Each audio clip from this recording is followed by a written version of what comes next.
I'm going to give it one more minute and we will begin. We want to get out of here soon. I know it's a busy night.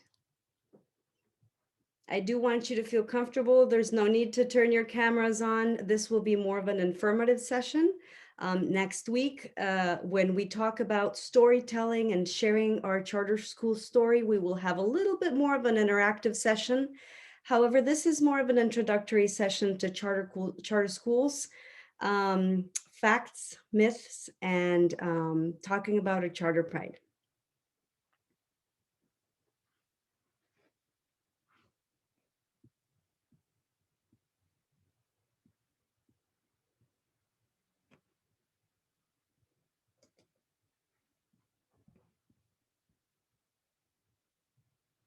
So let's go ahead and start. I want to thank you very much for being here tonight.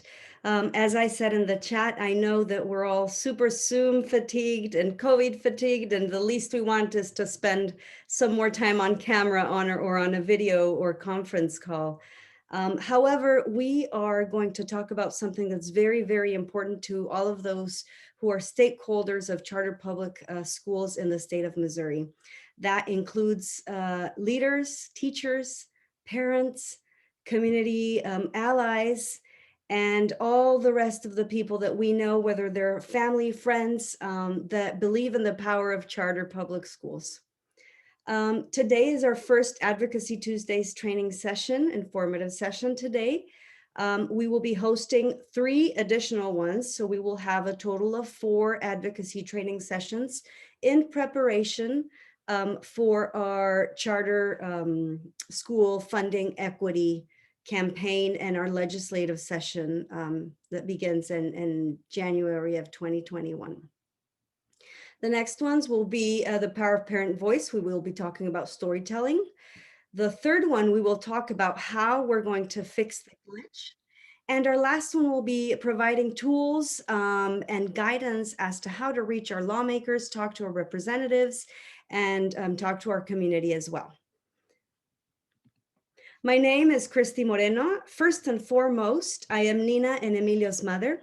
I'm a charter school parent here in Kansas City. My children attend Crossroads Charter Schools, and we have been a family there since the opening of doors of the school.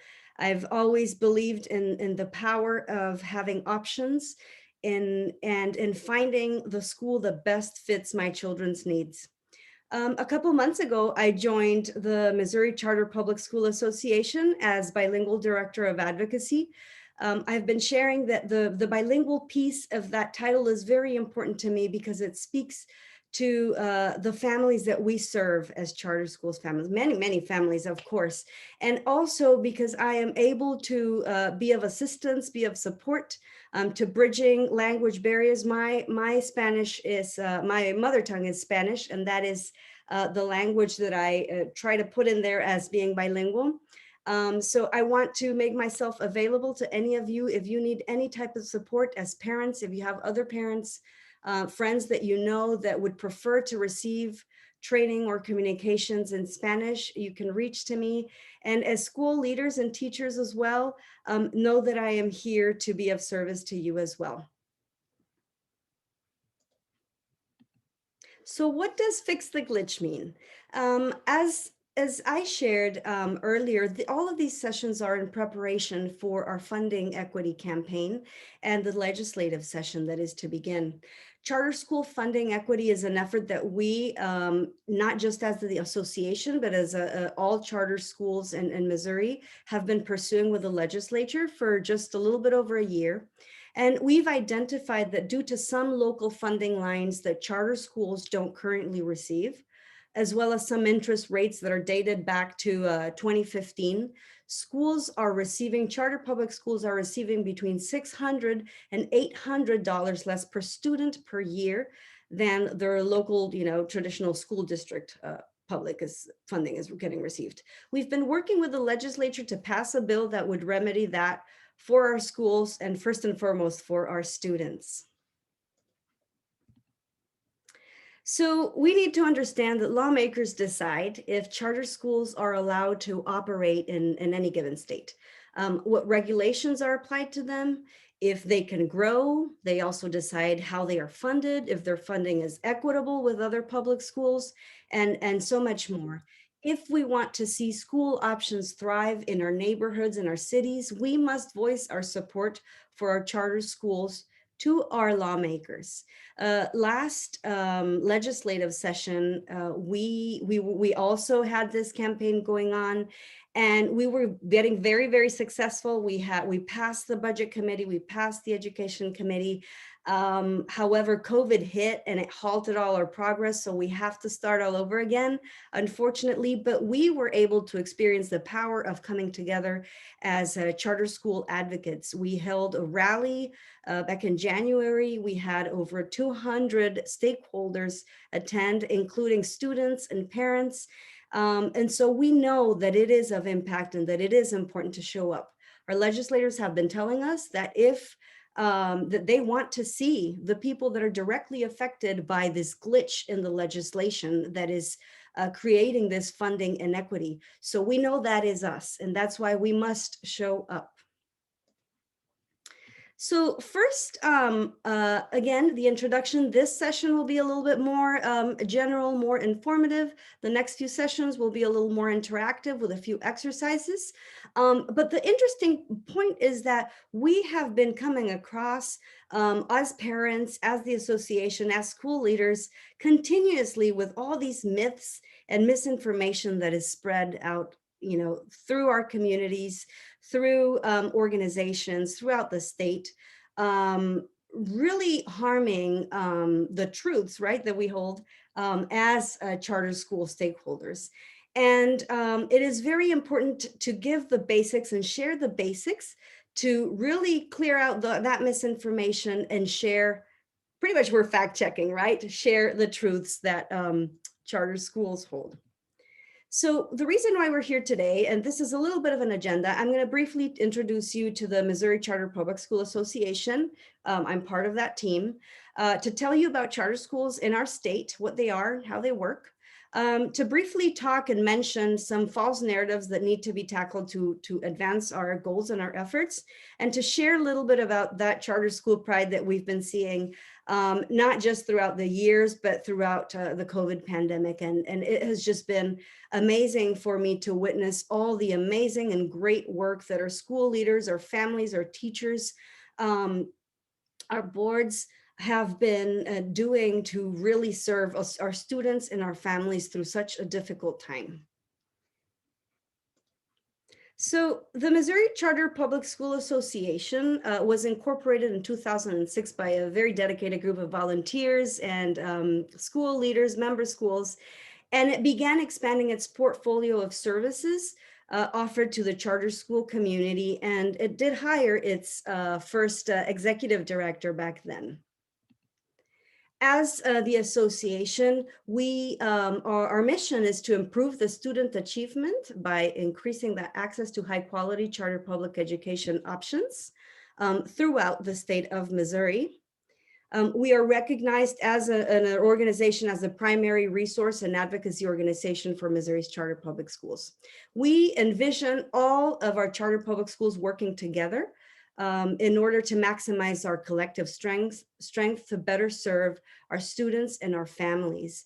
And in order to make this happen, the association continuously is developing and implementing strategic services, trainings, resources, looking at partnerships that are intended to assist charter schools in providing the best possible public school opportunity to our children and to our families. We have 66 member charter schools across the state in St. Louis and Kansas City. Our efforts are helping to really reshape public education, providing Missouri's students and families with more high quality public education options than they've ever had before. This is interesting. A recent national poll by the National Parents Union, which I am a part of, and I am actually very proud to say that I'm the delegate for the National Parents Union for the state of Missouri. And the National Parents Union has been conducting polls over the summer, the spring, the summer, and continuously doing this. And they just found that 2/3 of parents believe that they should have options to be able to send their children to a good, high quality school, regardless of their zip code or their financial situation. Charter public school families are clearly embracing, we can see this in the numbers we're seeing, the option to have charter public schools in our state. Currently, we are serving over 25,000 children across the state. That is a lot. That is a number that we're very proud of, and I know it's a number that keeps growing. And we are very excited to, I'm very excited to share this list. This is our list of Kansas City member schools. Each charter school is very unique, both inside and out. Some schools will focus on or focusing on college prep. Others follow sort of like a Montessori curriculum. Other schools are integrating arts into each subject. They're very diverse. Some schools require uniforms, some don't. Others have longer school days, and some teach their entire curriculum in two language, as we know. The possibilities, these are our schools in St. Louis, are endless. But it is important to know that charter schools aim to provide a range of options so that parents, like myself, and I imagine some of your parents as well, can choose the school that best fits our children's needs. So what is a public charter school? Public charter schools have a very strong purpose, and that is to provide high quality public education for children and options for parents, regardless of the socioeconomic status, and given the parents and caregivers the option to determine which is the best educational free education option for their children, and where educational innovation, flexibility, freedom, and entrepreneurship, we see this throughout our programs, lead to academic success for every student in Missouri. And it allows our children and our students to become vibrant, contributing citizens, civically engaged citizens, empowered students and scholars that are career, college, and life ready.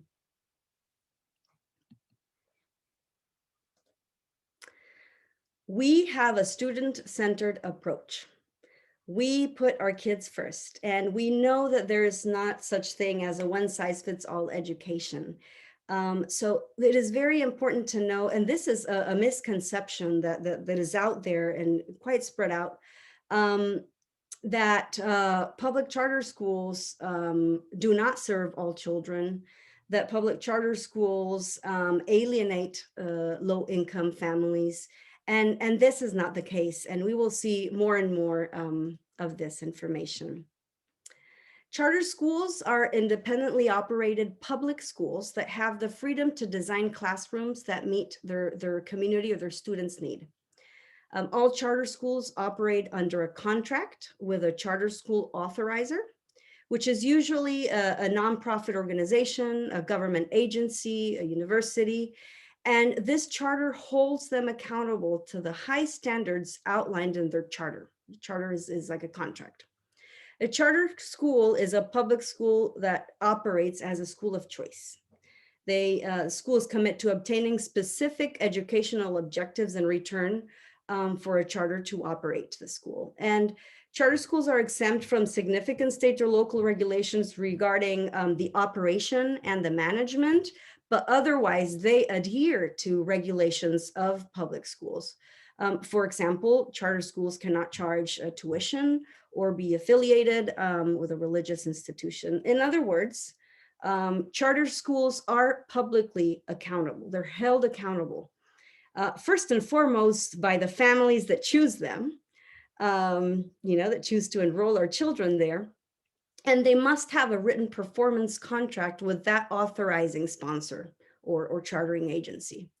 Charter schools are also autonomous. They have more flexibility in the operations and the management of the school than traditional public school, which allows them to tailor their curriculum, to tailor their services, to tailor their philosophy to put their children first, their students, and to really meet those needs. Our charter school sponsors in the state of Missouri, and I have their little pixelated logos here, are the Missouri Charter Public School Commission, University of Central Missouri, St. Louis University, Southeast Missouri State University, University of Missouri in Columbia, University of Missouri in St. Louis, and Washington University. A charter public school is governed by an independent school board whose only focus and responsibility is that charter school or that LEA or local education agency in the case of schools that have more than one campus. A Missouri charter school is accountable to the sponsor for those specific academic and also non-academic outcomes outlined in the contract, also known as a charter. And this allows charter schools to be hyper responsive to the needs of their students and their families. In exchange, as I mentioned a little bit ago, in exchange for this independence, this flexibility, this autonomy and freedom, they operate under those charters, and these are renewed every 5 years.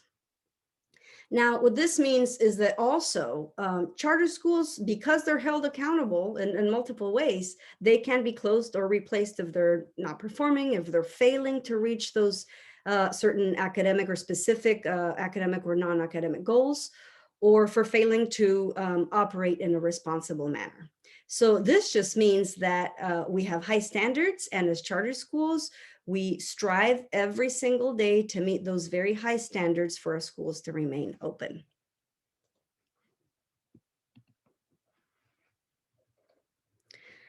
The reasons why parents choose charter schools for their children are pretty much just as unique as our children, as our students themselves.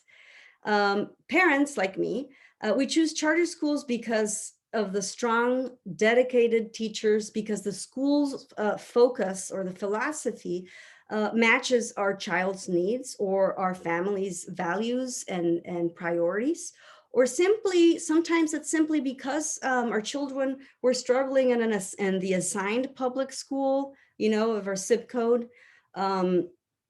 And they just needed to try something new, and they need the options, and they're exploring the options, right? So charter schools are providing families with options in public education, allowing them to take a more active role in their child's education. And as an active parent of charter schools, I can tell you that charter schools have the most engaged parent community, you know, across the nation, really. Charter schools have parents and know and value parents and caregivers as very vital and essential stakeholders for you know, the positive outcomes of in the education and the achievements and success of our students and our schools. This is something I personally am very proud of. I in our very own schools and the other schools where I have friends or that I've visited or that I've helped with, for example, language interpreting, I have witnessed this. And the value of parent voice is something that charter public schools don't take for granted. And that's very, very valuable now more than ever, really. Charter schools are diverse. This is one of the myths that I'm going to highlight. They historically served proportionately more students of color and more low-income students than traditional district schools. According to the most recently available national data, 68.7% of charter public school students versus 52.4% of traditional district school students are students of color, while 59.3% of charter school students versus 54.3% of traditional district students were economically disadvantaged students. So in Missouri, and we're seeing the graph here, 62% of our students are African American, 17% are Latino, 15% are white, and 6% have identified as other.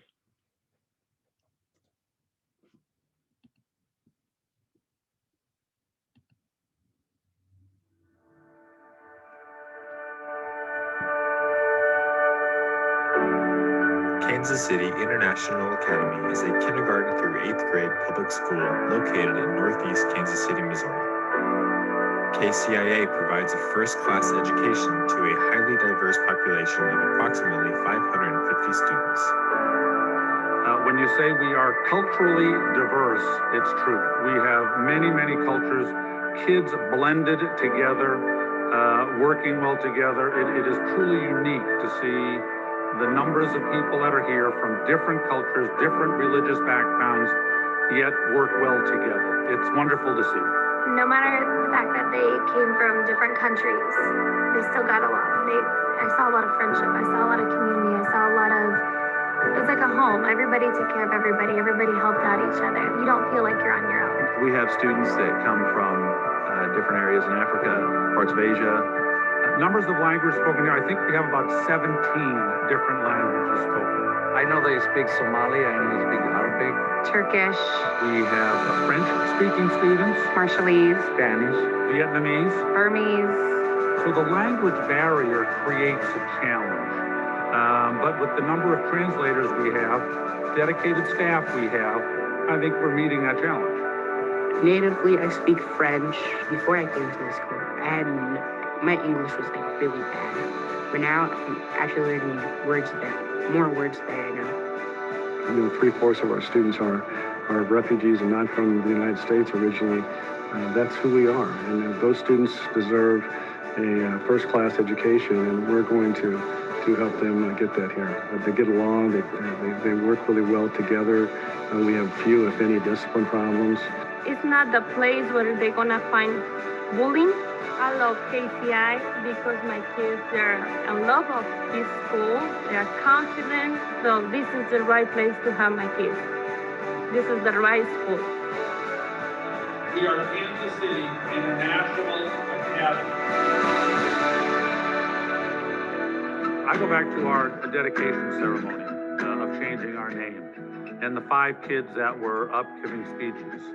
I was told that some of those kids would have never stood up in front of a crowd and would speak ever before. And to have them stand up there and want to talk about their experiences with this school is huge. Coming to KCIA means to me, come to a place where you are not judged by your race, religion, or gender. A place where people like you for who you are and what you do. I think the reason students come to school, what they would tell me is that they enjoy their teachers. As a first-year teacher, coming and working at KCIA was probably the best decisions that I've ever made. It's been probably the most exciting and fun first year, low stress. I feel like I'm actually accomplishing my goals. I feel like what I'm doing with my students is making an impact on their lives, not just now, but for forever. When you go home at the end of the day, you can say and lay your head down on the pillow and say, I made a difference in the lives of kids. I wanted to make a difference in the lives of inner city youth.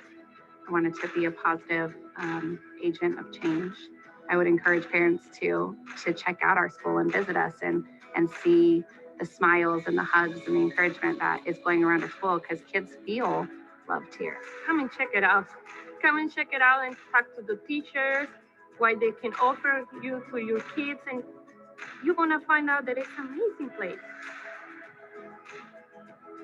KCIA, a great place to teach, to volunteer, to learn.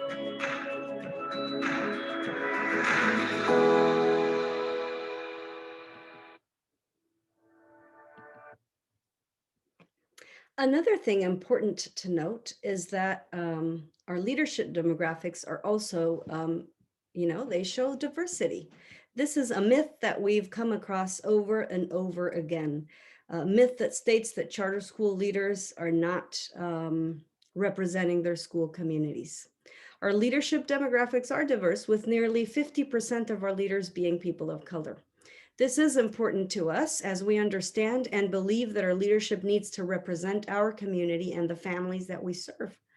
It's utterly important to be culturally congruent as well, because cultural congruence is a teacher's respect for their students' cultural backgrounds. It means that teachers are implementing culturally relevant teaching strategies, providing supports with cultural connections from students' culture, language, and living situations. And so it is very important for us as stakeholders, our charter school advocates, to share this information because it does create a lot of unhealthy noise.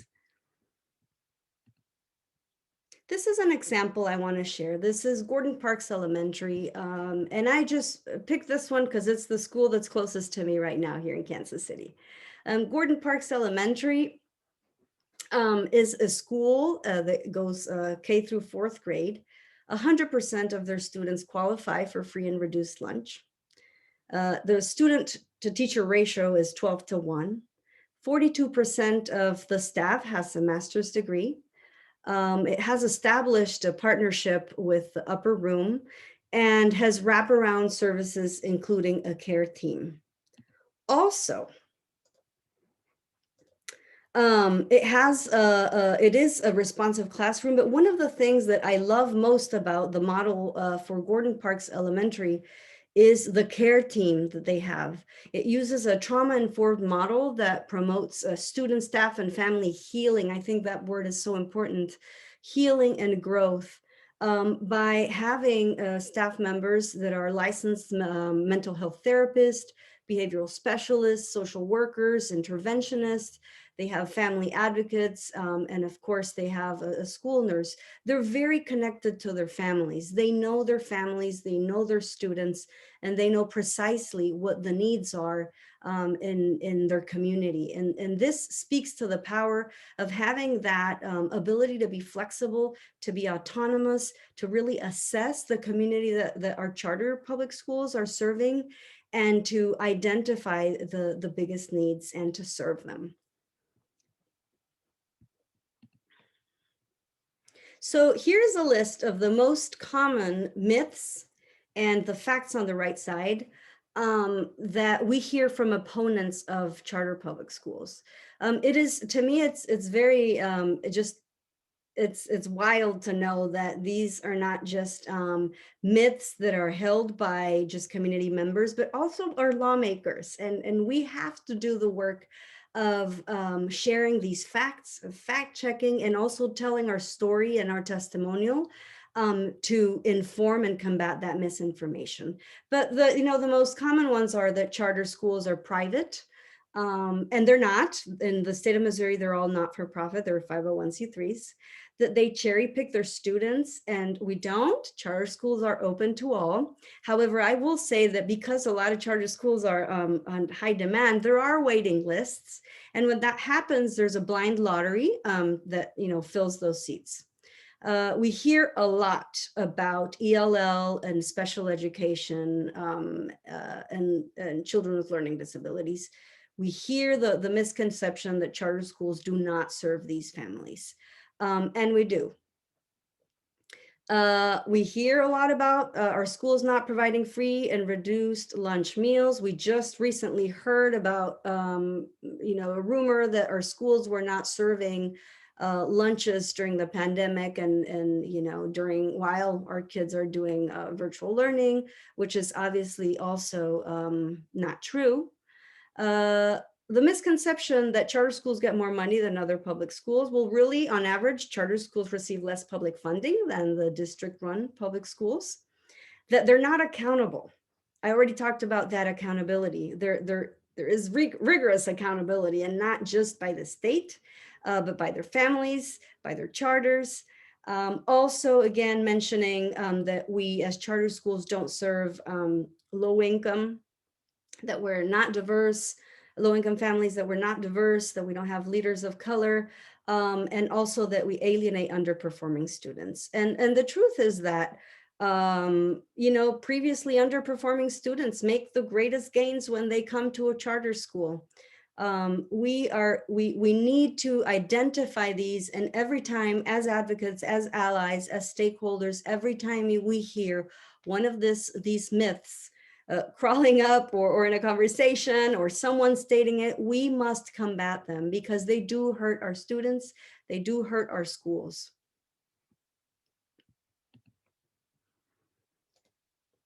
So I want to share a little bit about our charter school pride, and I'll try to go a little bit faster here. I know I promised I would let you out within 45 minutes, hopefully sooner. Recently, KAIROS Academies in St. Louis were mentioned in the news, and really recognized for pairing life coaches with their students.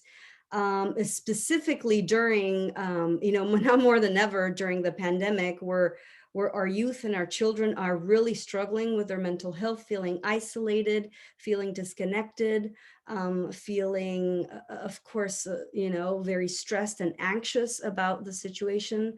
And I really, really want you to think about, in a traditional school, you're told when and how to learn and how it's going to happen. Students in KAIROS Academies manage their own work and they learned at their own pace.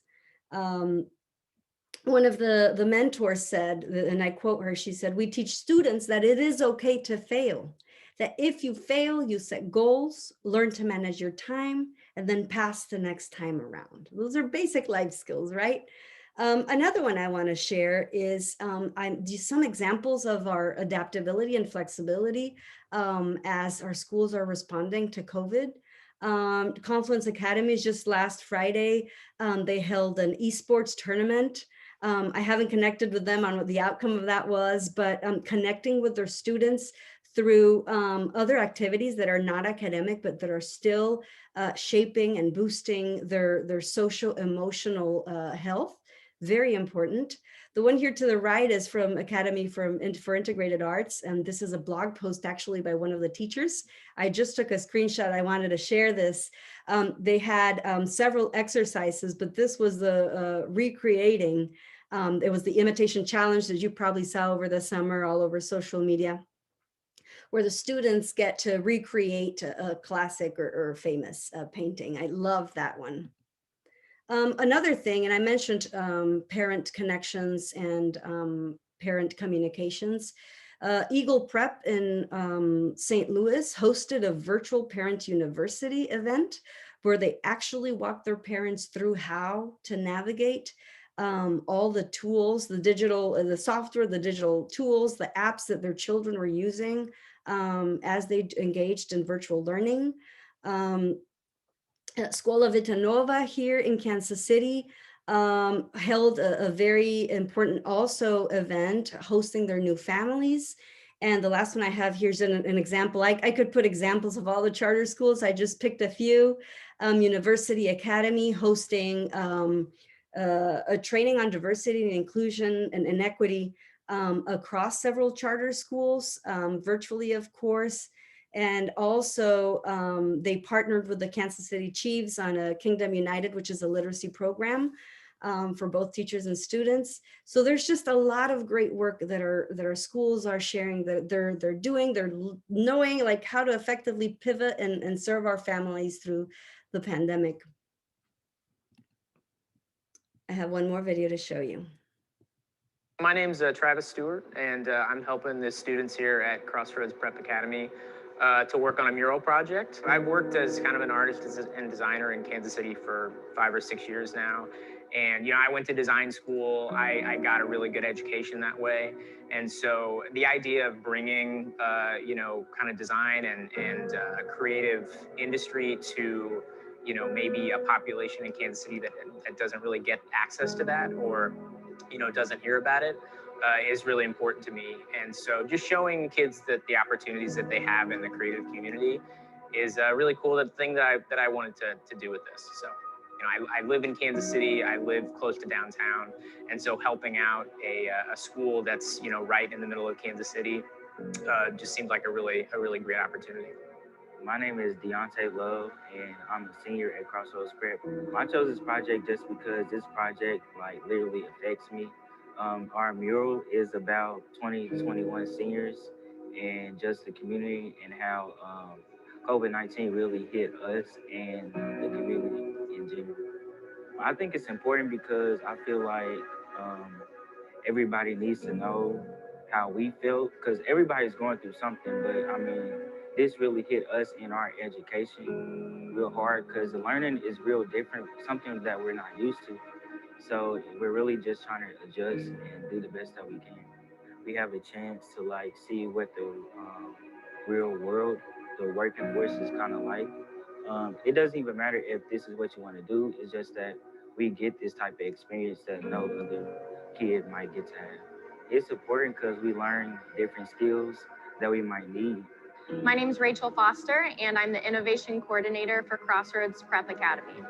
We're pretty excited because we have been designing this mural for a few weeks and meeting on Zoom like the rest of the world. And so it's really nice to finally be together in the same space. This initiative stood out strongly to me and to Crossroads Prep because we have a mission and a vision here at our high school to provide every single student with authentic learning experiences that extend beyond the classroom. And the reason why I believe that Higher KC is so critical in our community is they're giving hundreds of high school students across Kansas City opportunities to make an impact on their community and to learn some like real world skills and 21st century skills that are going to make them the next leaders of our community.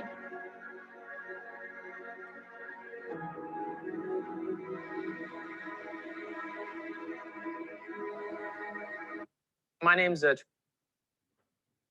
And the last one, I lied. I did have another little clip that I wanted to show you. And this is where I will conclude tonight's informative session on what charter schools are, who the MCPSA is, myths and facts about our schools, and a call to action for funding equity for all of our students and all of our public charter schools in Missouri.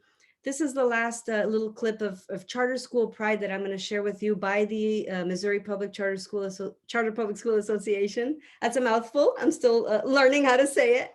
And then I will conclude the session just by thanking all of you here in a second.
And I'll stop before I get teary-eyed.